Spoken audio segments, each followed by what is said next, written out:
La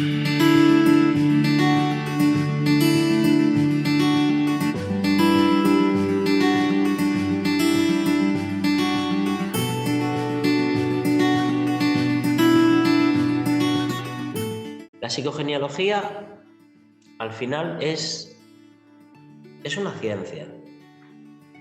Es el estudio de cómo las memorias, los eventos, los acontecimientos de nuestros antepasados tienen una influencia en nosotros. Es decir, cómo la vida que ellos han tenido influyen en nuestra vida, en nuestra realidad.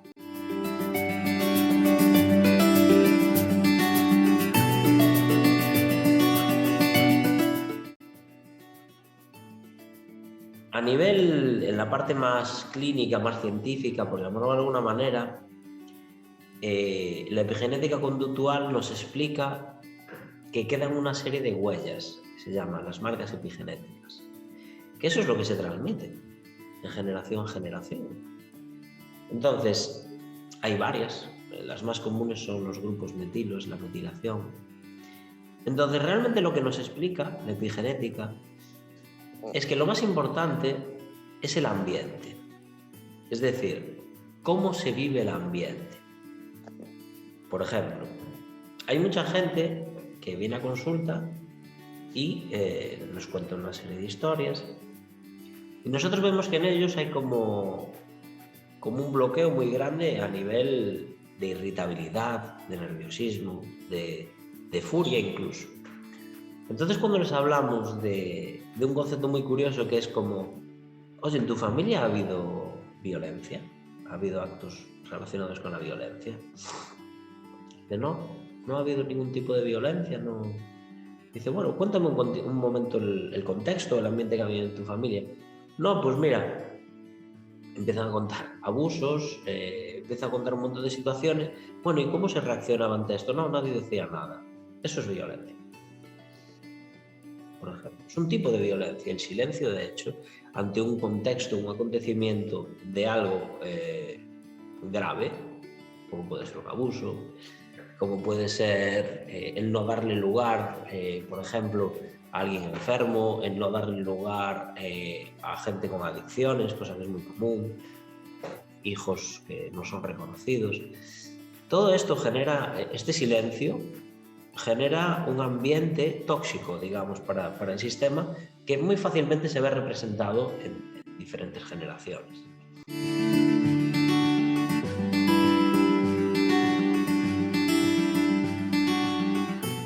El objetivo del taller es precisamente responsabilizarse positivamente y no decir, yo soy así por esto que me ha ocurrido. Yo soy así porque a mi padre le pasó esto. Yo soy así. No, lo que pretende precisamente es entender la historia para que tú seas libre de tener tu propio comportamiento. Se trata de eso. Se trata de crear espacios y de entender que cuando nos cerramos, nuestras células se cierran también. Y los genes tienen poco espacio para expresarse. Eso, de hecho, así funciona la epigenética y la metilación. Se generan como embudos y permite que las células no sean capaces de recibir correctamente la información del gen y se queda ahí todo bloqueado, inhibido. No se puede expresar. Entonces, esto es una oportunidad para poder entender estos procesos, para poder entender estos mecanismos y para poder tener la elección libre de poder caminar como nosotros queramos o de la manera que sea, que nosotros sepamos en ese momento. Bien, porque no se deja de aprender, siempre.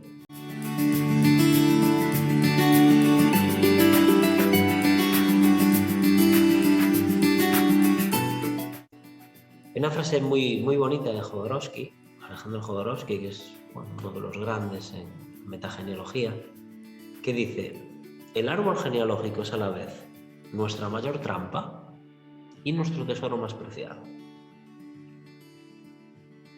Si lo podemos analizar incluso a nivel fisiológico, vemos que a veces nuestro cuerpo se comporta de una manera que no entendemos, pero que no funciona. Como, ¿qué le pasa a mi cuerpo? Que no funciona. Lo mismo pasa en enfermedades autoinmunes. ¿Qué le pasa a mis células que van contra mí? Entonces, el cuerpo siempre quiere estar bien, tiene una tendencia al equilibrio y a la salud natural, es nuestra tendencia. Pero a veces recibe información contradictoria.